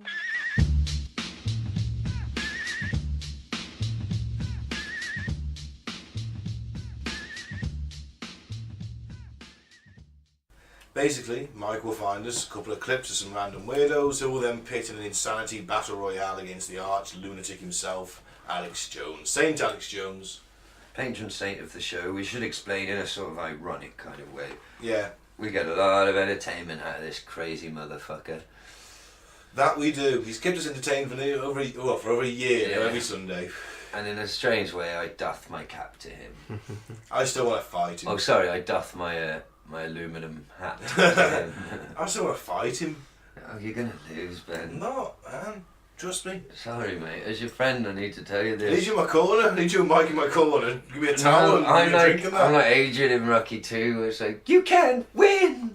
Or is that Rocky 4? She says that. I think it's Rocky 4. Yeah. Before, yeah. Yeah. You can't win, Ben. Yeah, then I got You're gonna problems get there. smashed, and you haven't got a Lamborghini to go off and drive and get all contemplative. No, because I'll be dead, so you're going to have to go and drive the Lamborghini all this. Oh, I gotta go fight him. I've got to be Rocky. No, I'm I'm gonna Rocky. go running around in the snow.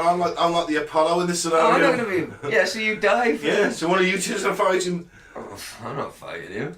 I've seen him running I'm around. Mickey in this, so I'm not fighting. I've seen him running around the You'll be dead at this point, studios. though. Yeah. I'll fight him if I can have a weapon of my choice. Yeah, alright. Okay. I'll take a I'll bayonet. come back as the ghost of Mickey. Force ghost. Get up, you son of a bitch, because Mike loves you. Mickey loves you. Stop loving me. Seriously, just lay down and stop loving me. Hey, yo, Mikey. Yeah. I was watching you in the shower and stuff. Catch that chicken, Ben. Catch that chicken. I'm trying to have a wank, Mickey. Will you fuck off, spirit, Mickey? Catch that chicken, Rock. I'm trying to choke it. Fuck off. I watch you when you sleep. We should be doing sit-ups while you're asleep. Fuck off. You're ruining my life, spirit, Mickey. It's dissolved into lunacy. It's never go for Alex. Very true. Oh, should we start? I think you win this week. I still stand by my Bigfoot PI. Victorian What Bigfoot PI show. That was a stone tangent. See last week, listener. Right, what are we doing? Full Alex? Boom. Look at us, professionals. First up, Liz Crokin says she will bow out of the QAnon movement if the mass arrests don't happen this year. Oh, so we're going back to QAnon. Yeah, Oh yeah, because they predicted some arrests, didn't they? of all the Or he, paedophiles. or she. Yeah. The cabal's coming down. To update you guys in the wonderful, lovely world of elite pedophile Satanists who rape, torture, and traffic and murder kids. Wow. So far, the mass arrests haven't happened, and please don't go underneath this video and comment and complain and say, I thought they were supposed to happen by now, and nothing's happened, and, you know, why hasn't anything happened yet? I can't stand the complaining and the whining. No one wants these mass arrests to happen more than me. I've put my face out there. I've publicly talked about this. People that are fighting on the front lines of this, most of them are anonymous. I'm not, and it's put a huge target on my back. So don't complain to me about the mass arrest not happening yet, alright? This is not easy for me. It's really hard for me. Each day that goes by and I have to see these freaks on TV is not fun, and it's very hard on me because I've put my name out there, my reputation out there, and pretty much sacrificed everything to expose this. So I don't want to hear anyone complaining on my page. It's really annoying, and I was hoping that they would have happened by the end of the year. I just feeling that they could have happened by the end of the year, but they didn't. But I've always said I'm not cute, and I don't know when they're going to happen. And there's only a few people that know when they're going to happen. So it's a guessing game for anyone who's not cute. So, you know, if you want to know the exact date of when these mass arrests are going to happen, you're not gonna know, because no one knows. The only people that know aren't going to tell anyone, because that would be classified information. So what I do know is that they're going to happen. I know that for an absolute fact. I can guarantee you that. I just don't know when. And quite frankly, if they don't happen this year, then I'm going to have to bow out of this, because exposing this for the past it's been over 2.5 years, has really taken a toll on my health, and I'm sick of it. I'm sick of talking about it. It's so depressing, and I'm just over it. I'm going to have to move on, because it's just taken such a big toll on me and my health that I don't think I can stay in this fight if it continues to drag on for years and years, and if these mass arrests don't happen this year. So let me guess, she presents herself as like the mouthpiece of QAnon. She's got something wrong, and she's spazzing out over it because people are saying, you're wrong, you're not... And then she's bitching and moaning, I'm not Q. I don't know when these dates are, but you present yourself as a mouth of Q. I think she's kind of spoiled. I actually feel sorry for her, because I think deep down she wants to do good. Well, yeah, she wants what she considers to be she's mass been sold a lie. pedos. Yeah, she's been sold a lie by Trump and this Q. That all these mass arrests are going to come in. Yeah, she's fell for it. She's a bit dumb and naive. Yeah, but not crazy. But she's also kind of hot. Yeah. Well, I'm just putting out the facts. Soon it's going to be illegal to say that people are hot. Can't bloody say anything anymore, Ben. Can't argue about bloody nothing. Bloody burning man in here. Yeah, can't bloody joke about nothing nowadays. Bloody snowflakes. Go and vote leave, you fucking gammon. I'm fucking hell. Tell you what, show some respect, you fucking Egypt. Get your gammon out and leave. Nothing wrong with the Union Jack, mate. Union flag. So it's only a Union Jack over water. Actually, it's only a Union Jack when it's on a ship. What's the common parlance? What is it commonly fucking known as? You fucking pedantic fucking. On with the game show. I'm not a gammon. Calm down, Gavin. I just don't want trannies anywhere near my bathroom. No, that was a joke. I know you can't say the T word anymore. Or the R word. Can't bloody joke about nothing, I told you. Calm down, Gavin. Just call me Alf. Call you Bernard. Alf Garnett. I like Gavin. No, I'm not a gammon at all. I'm a hippie. I've got long hair. It's impossible to be a long-haired gammon. You should know this. Scarlet's out there, mate. They don't count. They give us long hair, my Fuck off. I have never taken this seriously, the opinions of a skulleted man. So you don't like Shakespeare? Well, I like his plays, There you but go. I'm not going to take style tips off him. Fucking bald-headed twat. No, he was alright, he had an earring, didn't he? I'm imagining that. I think you imagined that. To be fair, I don't know. I don't know. He was on heroin though, wasn't he? They were quite sort Marijuana, I of think. Oh, weed. camp in the Tudor times, weren't they? I don't know, never been. I went to that fucking Victorian. I did go to a Tudor house once. Did you suck anybody up? How camp was it? No, it was just. It was a school trip. So, Sorry. Unless I've got some horrible repressed memories, I don't think so. Didn't you go to Boswell House? That's it, Boswell House, yeah. Oh, that sounds ominous. It's a Tudor. Stratford-upon-Avon, isn't it? Oh, okay, not like a fucking prison. It's where Shakespeare was born, wasn't it? Something like that. Boscombe Hall. That's the place. Boscombe House. Or Hall, one of the two. Boswell House. No, we're thinking of two different places. Are we? Yeah. Badger and Badger? Where's that? Joining the game. Where's the Crooked House? What's that one? Well, that's in Staffordshire somewhere. Yeah. It's a pub where everything, if you put a ball on the bar, it rolls up. I think everyone's a bit crooked behind doors, man. Sorry, that was a shit joke. Right, what the fuck? Alright, next one. Bit of a tangent there, sorry. Right, who's next? Zachary Hubbard, Oh, God. a supposed gematria expert. Oh, what? Gematria. What's that? It's basically numerology, I think. Oh, fuck. Attempts to explain how Trump's border wall is biblical by citing developments in the world of professional wrestling. He's won it already. I knew you guys like I that. have my full, complete attention to this guy's won it for me already. Yeah. If you can bring pro wrestling into it, it's a good way to win me over. Oh, you know me so well. Come on, you mad cunt. Donald Trump, he just gave his address from the Oval Office about the government shutdown and the crisis at the border and advocating for why we need the wall. That speech... Sorry, I get phone calls here in the Gematria hotline all day, so I gotta hang those up. That speech ended right at 9:11 p.m. Eastern Time, where the president was. Ended at 9:11 sharp, and that was not an accident. Recall, Donald Trump was announced as the 45th president-elect on November 9th, the anniversary of the fall of the Berlin Wall.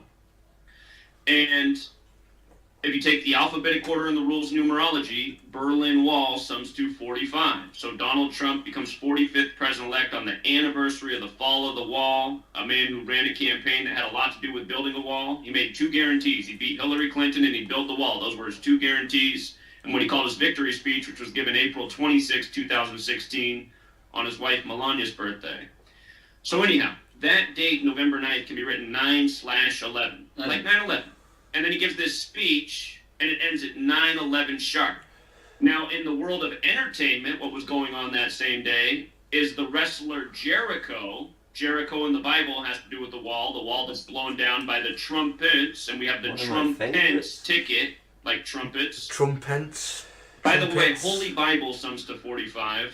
4 letters in Holy, 5 in Bible, 9 letters total, 45 to the 9th triangular. I've been explaining since the day Trump became president, even before that all of this is biblical. The Trump-Pence ticket and the wall. So you have this wrestler, Jericho.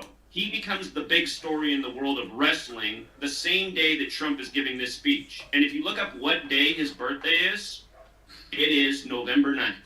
His birthday is November 9th. And not only that, but he's 48 years old. And why does that matter? Well, if you write out the word wall with the alphabetic order, it's this simple. W's the 23rd letter, A's the 1st, L's the 12th, L's the 12th. Wall equals 48. If you write out the name Donald Trump with the alphabetic order and rules of numerology, Donald Trump is 48. Well, he's just clearly started to do his time hands, hasn't he? Wow. I like that though. Trump, Pence, trumpets, Armageddon, innit? Jericho, the Bible. Yeah, it was Chris Jericho though. Yeah, but that's not his real name. His name's Chris. You know, what if the Bible is true and it is all prophesied and there will be an Armageddon? Then we're fucked, aren't we? You don't mind me. I've been christened. I'm going up with them. I've been christened. If you don't live Christian lifestyles.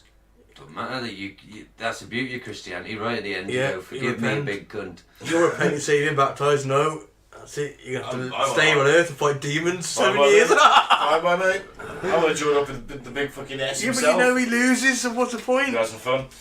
You're going to die, Ben. Horrifically at the hands of 1,000 demons who've chased you down an alleyway like a rat. But me and Mike, we'll be living it up in heaven. Woo! You've got tattoos. Oh, he's smoking cigarettes with Bob Marley. To hell. You march your skin, it's in Leviticus, you're straight to hell. Mike. Alright, Debbie down now. You've had sex before marriage, so you're out. You're not in either. You repent at the end, that's the point. You don't repent, you get the rapture, don't you? You just vanish. I'll go to purgatory for a bit. It's alright. I suppose it's heaven or hell in this scenario, mate. Pope's got rid of purgatory. What does he know? He's got something to do with it, he knows a lot. Purgatory's the best bit, you just chill. Yep. There's no pressure, you're either good or bad. Yeah. Bob Marley and Gandhi's in purgatory. Why are they in purgatory? Because they aren't Christians, are Well, they? it'd be hell for Ben then, wouldn't it? Floating down to make small talk, yeah, it'd be awful. No woman, no cry. Oh, big fucking reggae. I get sent to hell for punching Bob Marley, wouldn't I? No, you can't punch Bob Marley. I can punch Bob Marley. No, you can't. I could. You're delusional. After a fucking 10,000 years of reggae, mate, I'm gonna punch him. No, you... After 30 minutes of reggae, I'm probably gonna punch you. You'll learn to fucking love it. Something will snap in your head and you'll realise, oh, I was wrong all those years. I'm just a rigid, old-fashioned... fascist. No, you're They called a fascist by a gammon. I'm not a gammon. For fuck's sake. I do it for comedy purposes. Yeah. Just get out of my bathroom, you tranny bastards. That's a joke. It's a fucking joke. Stop it. Cut that bit out, man. Did you think that the guy listening to him looked bored as fuck? He just kept on swaying. He just had to do an interested face. Oh, I know he was lost because I was trying to add up along in my head, and maths isn't my strong point. It might shock you to find out. So yeah, I was lost, but fucking hell. He was clutching at a lot of straws, wasn't he? Jericho's 48. The Wall's 48. Wow. Jericho's birthday's 11th. Wow. Numerology is utter bollocks. Yeah. Maybe not. Alright, so let's see what Alex has got to say. Okay, Alex has gone on about the government and the awakening. Murder the Christians, destroy everything. I mean, you know, he's drunk, but still stumbling forward, more blood. As he falls down, they go, our God must be lifted back up.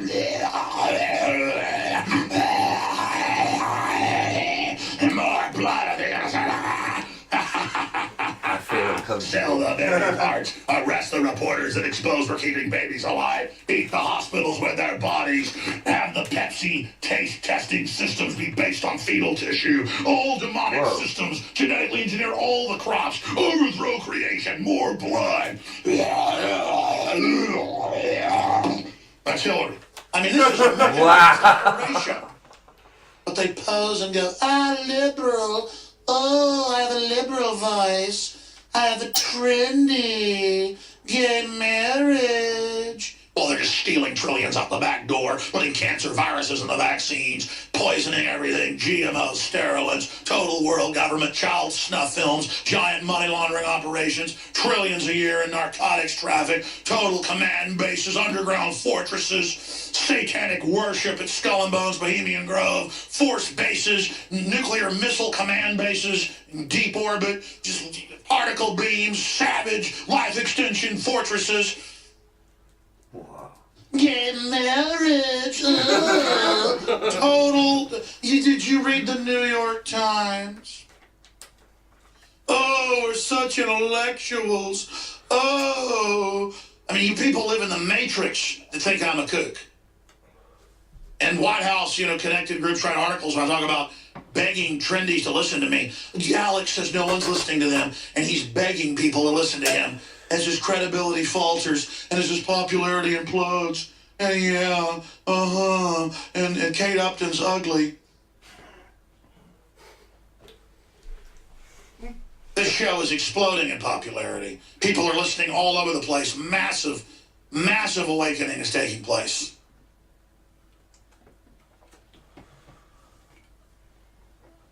Massive awakening. Huge. That was pause for gravitas. And then I read these articles that are just meant with their little echo chamber socialist followers to read it and to feel like they're the establishment and they're trendy and they're winning. I mean, it's literal mind control of a bunch of pathetic mental midgets busy talking about how smart they are. Wow. Huh? Metal? Did you say metal midgets? Mental midgets. So let's just have a quick recap. First woman is just basically having a strop. Yep. Because she The arrests aren't happening. she got a prediction wrong, the arrests aren't happening, and people are saying, you didn't get it right, you're nothing, you're not the mouth of Q anymore. QAnon's prediction.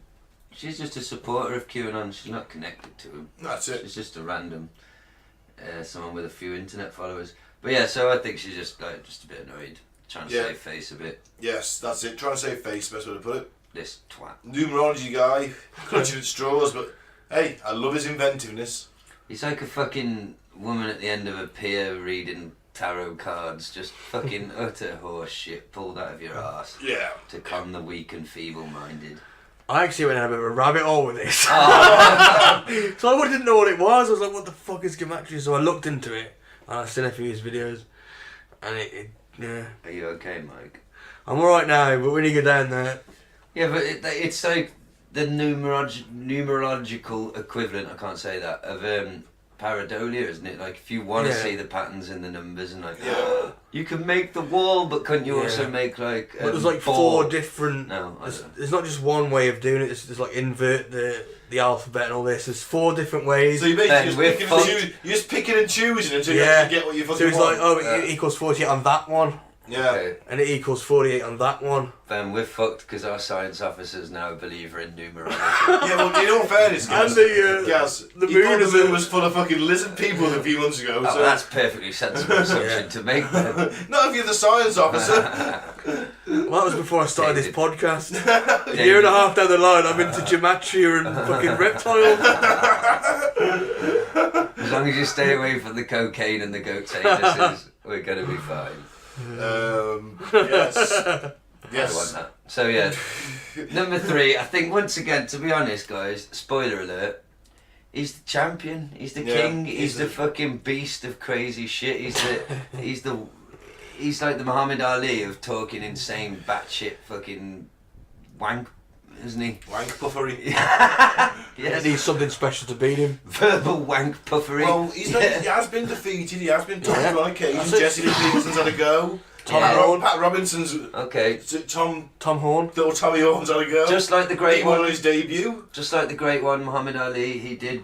He lost a few fights. He had a few slip-ups, but pound for pound, Alex is the best shit talker in the world. I think so. My God, this man's propensity for just random the things he can come up with off the top of his head. He's fucking nuts. He's brilliant. Yeah, evil Professor X. He did the whole list of all the conspiracies in a really long list, and then did his liberal Hillary voice. impression. He's a it's Hillary impression. For fuck's sake! And you couldn't see the visual listener. He was like playing like a big, like the Stay Puft Marshmallow Man, going. Hillary. Yeah, that was weird. So yeah, it's got to be Alex for me, guys. I'm afraid. Yeah, again. Alex wins then. He reigns supreme. Well, Saint Alex. That was fun. It was enlightening. What do Jack the Ripper and Thomas the Tank Engine have in common? Go on. Same middle name. We didn't learn. You didn't learn. Milligan just wasn't really paying attention. Son of a bitch. Shot down in flames. I've put at least 20 minutes into that bit. Fuck it. Yeah. Next week I'm sitting here in silence. We've got a UFO sex cult next week, we fine. Oh, okay. I'd join. Right, wrap it up. Alright, so thanks for listening. I've been Ben, and I'm going to say don't drink the Flavour Aid and don't join a cult. I've been Gaz. Free Biff Tannen, and good night. I've been Mike, thanks for listening. Peace out. May the force be with you.